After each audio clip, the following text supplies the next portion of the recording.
നമസ്കാരം, എല്ലാവർക്കും സ്വാഗതം. കേരളത്തിലെ ജില്ലകളെക്കുറിച്ചുള്ള നമ്മുടെ പ്രത്യേക PSC ചോദ്യോത്തര സീരീസിലെ 9ാമത്തെ എപ്പിസോഡിലേക്ക് എല്ലാവർക്കും സ്വാഗതം. മുൻപത്തെ എപ്പിസോഡുകളിൽ തിരുവനന്തപുരം മുതൽ തൃശൂർ വരെയുള്ള ജില്ലകളെക്കുറിച്ച് നമ്മൾ വിശദമായി പഠിച്ചുകഴിഞ്ഞു.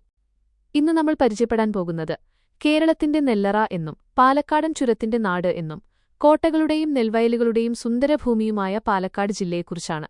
PSC, SSC തുടങ്ങിയ പരീക്ഷകളിൽ പാലക്കാട് ജില്ലയുമായി ബന്ധപ്പെട്ട് ചോദിക്കാൻ സാധ്യതയുള്ള ഏറ്റവും പ്രധാനപ്പെട്ട 50 ചോദ്യങ്ങളാണ് ഇന്നത്തെ വീഡിയോയിൽ ഉൾപ്പെടുത്തിയിരിക്കുന്നത്. വീഡിയോ പൂർണ്ണമായും കാണുക, കാരണം പതിവ് പോലെ 50ാമത്തെ ചോദ്യം നിങ്ങൾക്കുത്തരം പറയാനായുള്ളതാണ്. അതിന്റെ ഉത്തരം താഴെ കമന്റ് ബോക്സിൽ റിപ്ലൈ ചെയ്യാൻ മറക്കരുത്. അപ്പോൾ വൈകാതെ തന്നെ പാലക്കാട് ജില്ലയെക്കുറിച്ചുള്ള പ്രധാനപ്പെട്ട ചോദ്യങ്ങളിലേക്ക് കടക്കാം. 1. പാലക്കാട് ജില്ല നിലവിൽ വന്നത് എന്നാണ്? ഉത്തരം 1957 ജനുവരി 1. മലബാർ ജില്ലയെ വിഭജിച്ച് കോഴിക്കോട്, കണ്ണൂർ, പാലക്കാട് എന്നീ ജില്ലകൾ രൂപീകരിച്ചപ്പോഴാണ് പാലക്കാട് നിലവിൽ വന്നത്. 2. കേരളത്തിന്റെ നെല്ലറ, ഗ്രാനറി ഓഫ് കേരള എന്നറിയപ്പെടുന്ന ജില്ല ഏതാണ്? ഉത്തരം പാലക്കാട്. കേരളത്തിൽ ഏറ്റവുമധികം നെൽകൃഷിയും നെല്ലുൽപ്പാദനവുമുള്ള ജില്ലയാണിത്. 3. തമിഴ്നാട്ടിൽ നിന്നുള്ള ഉഷ്ണക്കാറ്റായ ചോളക്കാറ്റ് കേരളത്തിലേക്ക് പ്രവേശിക്കുന്നത് ഏതിലൂടെയാണ്? ഉത്തരം പാലക്കാടൻ ചുരം. പശ്ചിമഘട്ടത്തിലെ ഏറ്റവും വലിയ വിടവായ പാലക്കാടൻ ചുരത്തിലൂടെയാണ് ഈ കാറ്റ് വീശുന്നത്. 4. സൈലന്റ് വാലി ദേശീയ ഉദ്യാനം സ്ഥിതി ചെയ്യുന്നത് ഏത് താലൂക്കിലാണ്? ഉത്തരം മണ്ണാർക്കാട്. വംശനാശഭീഷണി നേരിടുന്ന സിംഹവാലൻ കുരങ്ങുകളുടെ ലയൺ ടെയിൽഡ് മാക്കാക്ക് പ്രധാന വാസസ്ഥലമാണിത്. 5. സൈലന്റ് വാലി ദേശീയ ഉദ്യാനം ഉദ്ഘാടനം ചെയ്തത് ആരാണ്? ഉത്തരം രാജീവ് ഗാന്ധി, 1985. കേരളത്തിലെ രണ്ടാമത്തെ ദേശീയ ഉദ്യാനമാണിത്. 6. സൈലന്റ് വാലിയിലൂടെ ഒഴുകുന്ന പ്രധാന നദി ഏതാണ്? ഉത്തരം കുന്തിപ്പുഴ. ഭാരതപ്പുഴയുടെ പ്രധാന പോഷക നദികളിൽ ഒന്നാണ് കുന്തിപ്പുഴ. 7. പാലക്കാട് കോട്ട, ടിപ്പൂസ് ഫോർട്ട് നിർമ്മിച്ച ഭരണാധികാരി ആരാണ്? ഉത്തരം ഹൈദരലി. 1766 മൈസൂർ ഭരണാധികാരിയായ ഹൈദരലിയാണ് ഈ കോട്ട പണിതുയർത്തിയത്. പിന്നീട് ടിപ്പു സുൽത്താന്റെ ഭരണത്തിന് കീഴിലായി. 8. കേരളത്തിലെ ആമസോൺ എന്നറിയപ്പെടുന്ന വനം ഏതാണ്? ഉത്തരം നെല്ലിയാമ്പതി കാടുകൾ. മനോഹരമായ ഹിൽ സ്റ്റേഷനും ധാരാളം പച്ചപ്പുമുള്ള പ്രദേശമാണിത്. 9. പറമ്പിക്കുളം കടുവാ സങ്കേതം, പറമ്പിക്കുളം ടൈഗർ റിസർവ് സ്ഥിതി ചെയ്യുന്നത് ഏത് താലൂക്കിലാണ്? ഉത്തരം ചിറ്റൂർ. 2010 പറമ്പിക്കുളത്തെ കടുവാ സങ്കേതമായി പ്രഖ്യാപിച്ചത്. 10.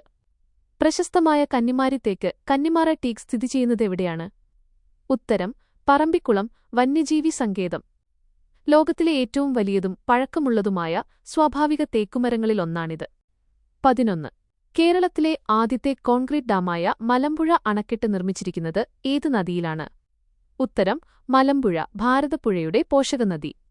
1955 കമ്മീഷൻ ചെയ്ത ഈ ഡാം പാലക്കാടൻ വിനോദസഞ്ചാരത്തിന്റെ പ്രധാന കേന്ദ്രമാണ്. 12. മലമ്പുഴ ഡാം ഗാർഡനിലെ പ്രശസ്തമായ യക്ഷിശില്പം നിർമ്മിച്ചത് ആരാണ്? ഉത്തരം കാനായി കുഞ്ഞിരാമൻ. 1969 ഈ കൂറ്റൻ സിമന്റ് ശില്പം പൂർത്തിയാക്കിയത്. 13. കേരളത്തിലെ ഏറ്റവും നീളം കൂടിയ നദിയായ ഭാരതപ്പുഴയുടെ ഉത്ഭവം എവിടെ നിന്നാണ്? ഉത്തരം ആനമല, തമിഴ്നാട്. പാലക്കാട്, തൃശൂർ, മലപ്പുറം ജില്ലകളിലൂടെ ഒഴുകി ഭാരതപ്പുഴ പൊന്നാനിയിൽ വെച്ച് അറബിക്കടലിൽ പതിക്കുന്നു. 14. തമിഴ്നാടുമായി ഏറ്റവും കൂടുതൽ അതിർത്തി പങ്കിടുന്ന കേരളത്തിലെ ജില്ല ഏതാണ്? ഉത്തരം പാലക്കാട്. 15. കടൽത്തീരമില്ലാത്ത ലാൻഡ്ലോക്ഡ് കേരളത്തിലെ ഏറ്റവും വലിയ ജില്ല ഏതാണ്? ഉത്തരം പാലക്കാട്. 16. ചിറ്റൂർ തുഞ്ചൻ മഠം ഏത് സാഹിത്യകാരനുമായി ബന്ധപ്പെട്ടിരിക്കുന്നു? ഉത്തരം തുഞ്ചത്ത് രാമാനുജൻ എഴുത്തച്ഛൻ. മലയാള ഭാഷാപിതാവായ എഴുത്തച്ഛൻ തന്റെ അവസാന കാലഘട്ടം ചിലവഴിച്ചതും സമാധിയായതും ചിറ്റൂരിലാണ്. 17. കൽപ്പാത്തി രഥോത്സവം നടക്കുന്നത് ഏത് മലയാള മാസത്തിലാണ്? ഉത്തരം തുലാമാസം, നവംബർ. ശ്രീ വിശ്വനാഥസ്വാമി ക്ഷേത്രത്തിലാണ് പ്രശസ്തമായ കൽപ്പാത്തി രഥോത്സവം നടക്കുന്നത്. 18. കേരളത്തിലെ ആദ്യത്തെ പൈതൃക ഗ്രാമമായി ഹെറിറ്റേജ് വില്ലേജ് പ്രഖ്യാപിക്കപ്പെട്ട സ്ഥലം ഏതാണ്? ഉത്തരം കൽപ്പാത്തി, 1989. 19. കേരളത്തിലെ ഒരേയൊരു മയിൽ വളർത്തൽ കേന്ദ്രം മയിൽ സങ്കേതം ഏതാണ്? ഉത്തരം മയൂരസന്ദേശ ഗ്രാമമായ ചൂലന്നൂർ മയിൽ സങ്കേതം, ചുലാനൂർ. 20. ചൂലന്നൂർ മയിൽ സങ്കേതം ഏത് പ്രശസ്ത വ്യക്തിയുടെ സ്മരണാർത്ഥമാണ് നാമകരണം ചെയ്തിരിക്കുന്നത്? ഉത്തരം കെ. നീലകണ്ഠൻ, ഇന്ദുചൂടൻ, പക്ഷിശാസ്ത്രജ്ഞൻ. 21. തസ്രാക്ക് ഗ്രാമം ഏത് പ്രശസ്ത നോവലിന്റെ പശ്ചാത്തലമാണ്? ഉത്തരം ഖസാക്കിന്റെ ഇതിഹാസം. ഒ. വി. വിജയൻ. രവി എന്ന കഥാപാത്രവും തസ്രാക്കിലെ കൂമൻകാവുമെല്ലാം ഒ. വി. വിജയന്റെ ഈ പ്രശസ്ത കൃതിയിലൂടെ അമരത്വം നേടി. 22. ഒ. വി. വിജയൻ സ്മാരകം സ്ഥിതി ചെയ്യുന്നത് എവിടെയാണ്? ഉത്തരം തസ്രാക്ക്, കിഴക്കഞ്ചേരി, പാലക്കാട്. 23. ഓട്ടൻതുള്ളലിന്റെ ജന്മനാടായ നള്ളേപ്പിള്ളി ബൈ ലക്കിടി സ്ഥിതി ചെയ്യുന്നത് എവിടെയാണ്? ഉത്തരം പാലക്കാട്. കുഞ്ചൻ നമ്പ്യാർ ജനിച്ച കിള്ളി സ്പെഷ്യലൈസ്ഡ് ഗ്രാമം കിള്ളി കുറിശിമംഗലം ലക്കിടിയിലാണ്. 24. കുഞ്ചൻ നമ്പ്യാരുടെ സ്മരണ നിലനിൽക്കുന്ന കിള്ളി ഫോർമാറ്റ് കുറിശിമംഗലം സ്ഥിതി ചെയ്യുന്നത് ഏത് താലൂക്കിലാണ്? ഉത്തരം ഒറ്റപ്പാലം. 25. കേരളത്തിലെ വടക്കുന്നാഥൻ എന്നറിയപ്പെടുന്ന പന്നിയൂർ വരാഹമൂർത്തി ക്ഷേത്രം അല്ലെങ്കിൽ തിരുമാന്താംകുന്ന് പോലെയുള്ള പ്രശസ്ത ക്ഷേത്രങ്ങളിലൊന്നായ തിരുവാഴിയോട് എവിടെയാണ്? ഉത്തരം പാലക്കാട് ജില്ലയിൽ. 26. കേരളത്തിലെ ഏറ്റവും വലിയ കാറ്റാടിയന്ത്ര പാടങ്ങൾ സ്ഥിതി ചെയ്യുന്നത് എവിടെയാണ്? ഉത്തരം കഞ്ചിക്കോട്. 27. കഞ്ചിക്കോട് ഏത് വ്യവസായ മേഖലയ്ക്കാണ് പ്രശസ്തമായത്? ഉത്തരം വ്യവസായ എസ്റ്റേറ്റ് ആൻഡ് ഇൻസ്ട്രുമെന്റേഷൻ ലിമിറ്റഡ്, കേരളത്തിലെ രണ്ടാമത്തെ വലിയ വ്യവസായ മേഖല. 28. Indian institute of technology IIT സ്ഥിതി ചെയ്യുന്ന കേരളത്തിലെ സ്ഥലം ഏതാണ്? ഉത്തരം കഞ്ചിക്കോട്, പാലക്കാട്. 29. പ്രശസ്തമായ മീൻവല്ലം വെള്ളച്ചാട്ടം സ്ഥിതി ചെയ്യുന്നത് ഏത് പുഴയിലാണ്? ഉത്തരം തുപ്പനാട് പുഴ, കരിമ്പ മണ്ണാർക്കാട്. ജനകീയ പങ്കാളിത്തത്തോടെയുള്ള ചെറിയ ജലവൈദ്യുത പദ്ധതിയും ഇവിടെയുണ്ട്. 30. ഭാരതപ്പുഴയ്ക്ക് കുറുകെയുള്ള പ്രശസ്തമായ ചെറുതുരുത്തി തൂക്കുപാലം അല്ലെങ്കിൽ മായന്നൂർ പാലം ബന്ധിപ്പിക്കുന്നത് ഏതെല്ലാം ജില്ലകളെയാണ്? ഉത്തരം പാലക്കാട്, മൈന്, തൃശൂർ. 31. പ്രശസ്തമായ പോത്തുണ്ടി അണക്കെട്ട് നിർമ്മിച്ചിരിക്കുന്നത് ഏതുതരം നിർമ്മാണ രീതിയിലാണ്? ഉത്തരം ജലോപരിതല മണ്ണ് അണക്കെട്ട്, core wall less earth dam. ശർക്കരയും കുമ്മായവും ചേർത്തുള്ള മിശ്രിതം ഉപയോഗിച്ച് പണിത അപൂർവ ഡാമാണിത്. 32. നെല്ലിയാമ്പതി മലനിരകളുടെ താഴ്വരയിൽ സ്ഥിതി ചെയ്യുന്ന ഡാം ഏതാണ്? ഉത്തരം പോത്തുണ്ടി ഡാം. 33. കാഞ്ഞിരപ്പുഴ അണക്കെട്ട് സ്ഥിതി ചെയ്യുന്നത് ഏത് താലൂക്കിലാണ്? ഉത്തരം മണ്ണാർക്കാട്. 34. പ്രശസ്ത മാധ്യമപ്രവർത്തകനായ ശങ്കരൻ നായർ അല്ലെങ്കിൽ സാംസ്കാരിക കേന്ദ്രമായ വള്ളിപ്പോട് എവിടെയാണ്? ഉത്തരം പാലക്കാട്. 35. ഒറ്റപ്പാലത്ത് നടന്ന പ്രശസ്തമായ രാഷ്ട്രീയ സമ്മേളനം ഏതാണ്? ഉത്തരം 1921 ഒറ്റപ്പാലം കോൺഗ്രസ് സമ്മേളനം. ആന്ധ്രകേസരി തങ്കത്തുരി പ്രകാശം അധ്യക്ഷത വഹിച്ചു. 36. വരിക്കാശ്ശേരി മന ഏത് വ്യവസായത്തിനാണ് സിനിമാ ചിത്രീകരണത്തിന് പേരുകേട്ടത്? ഉത്തരം മലയാള സിനിമാ ചിത്രീകരണം. ഒറ്റപ്പാലത്തിന് സമീപം മണ്ണമ്പറ്റ. 37. പ്രശസ്തമായ നെന്മാറ വല്ലങ്ങിവേല ആഘോഷിക്കുന്നത് ഏത് ക്ഷേത്രത്തിലാണ്? ഉത്തരം നെന്മാറ നെല്ലിക്കുളങ്ങര ഭഗവതി ക്ഷേത്രം. തൃശൂർ പൂരം കഴിഞ്ഞാൽ കേരളത്തിലെ ഏറ്റവും വലിയ വേല പൂരാഘോഷങ്ങളിൽ ഒന്നാണിത്. 38. കേരളത്തിൽ ഏറ്റവും കൂടുതൽ കരിമ്പ് ഉൽപ്പാദിപ്പിക്കുന്ന ജില്ല ഏതാണ്? ഉത്തരം പാലക്കാട്, ചിറ്റൂർ മേഖല. 39. കേരളത്തിൽ ഏറ്റവും കൂടുതൽ പരുത്തി ഉൽപ്പാദിപ്പിക്കുന്ന ജില്ല ഏതാണ്? ഉത്തരം പാലക്കാട്. 40. കേരളത്തിൽ ഏറ്റവും കൂടുതൽ നിലക്കടല ഉൽപ്പാദിപ്പിക്കുന്ന ജില്ല ഏതാണ്? ഉത്തരം പാലക്കാട്. 41.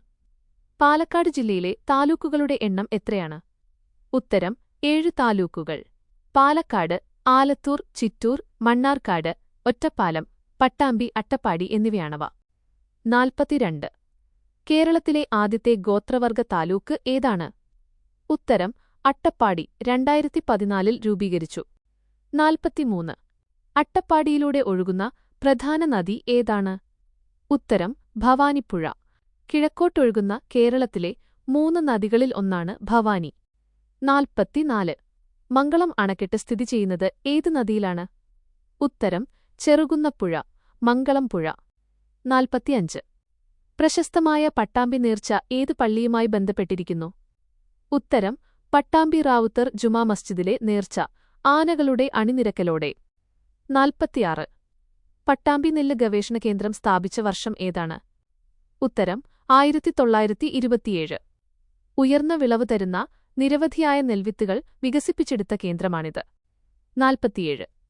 സ്വാമി വിവേകാനന്ദൻ ഭ്രാന്താലയം എന്ന് വിശേഷിപ്പിച്ച ജാതിവ്യവസ്ഥയ്ക്കെതിരെ പോരാടിയ പണ്ഡിറ്റ് കറുപ്പൻ എറണാകുളത്താണെങ്കിൽ വാഗ്ഭടാനന്ദൻ മലബാറിലും ബ്രഹ്മാനന്ദ ശിവയോഗി സ്ഥാപിച്ച് ആനന്ദമഹാസഭ എവിടെയാണ്? ഉത്തരം ആലത്തൂർ പാലക്കാട്. 48. ആലത്തൂരിൽ സിദ്ധാശ്രമം സ്ഥാപിച്ചത് ആരാണ്? ഉത്തരം ബ്രഹ്മാനന്ദ ശിവയോഗി. 49. കേരളത്തിലെ ഏറ്റവും ചൂടുകൂടിയ സ്ഥലം എന്നറിയപ്പെടുന്നത് ഏതാണ്? ഉത്തരം മുണ്ടൂർ പാലക്കാട്. 50. 50-ാമത്തെ ചോദ്യം നമ്മുടെ പ്രിയപ്പെട്ട പ്രേക്ഷകർക്കുള്ളതാണ്. ചോദ്യം: കിഴക്കോട്ടൊഴുകുന്ന നദിയായ ഭവാനിപ്പുഴയുടെ തീരത്ത് സ്ഥിതി ചെയ്യുന്ന പാലക്കാടൻ താലൂക്ക് ഏതാണ്? ഉത്തരം കൃത്യമായി അറിയാവുന്നവർ ഇപ്പോൾ തന്നെ താഴെ കമന്റ് ചെയ്യുമല്ലോ. അപ്പോൾ പാലക്കാട് ജില്ലയെക്കുറിച്ചുള്ള ഏറ്റവും പ്രധാനപ്പെട്ട 50 PSC ചോദ്യങ്ങൾ നമ്മൾ പഠിച്ചുകഴിഞ്ഞു. 50-ാമത്തെ ചോദ്യത്തിന്റെ ഉത്തരം കണ്ടെത്തി എല്ലാവരും കമന്റ് ബോക്സിൽ റിപ്ലൈ ചെയ്യുക. ഈ വിവരങ്ങൾ നിങ്ങൾക്ക് പ്രയോജനപ്പെട്ടുവെങ്കിൽ തീർച്ചയായും ലൈക്ക് ചെയ്യാനും പരീക്ഷകൾക്ക് തയ്യാറെടുക്കുന്ന നിങ്ങളുടെ കൂട്ടുകാർക്ക് ഷെയർ ചെയ്യാനും മറക്കരുത്. നമ്മുടെ കേരള ഡിസ്ട്രിക്ട് സീരീസിലെ അടുത്ത 10-ാമത്തെ എപ്പിസോഡിൽ പുതിയൊരു ജില്ലയുടെ വിശേഷങ്ങളുമായി കണ്ടുമുട്ടാം. തുടർന്നും നല്ല വീഡിയോകൾക്കായി ചാനൽ സബ്സ്ക്രൈബ് ചെയ്തു ബെല്ലൈക്കൺ അമർത്തുക. നന്ദി.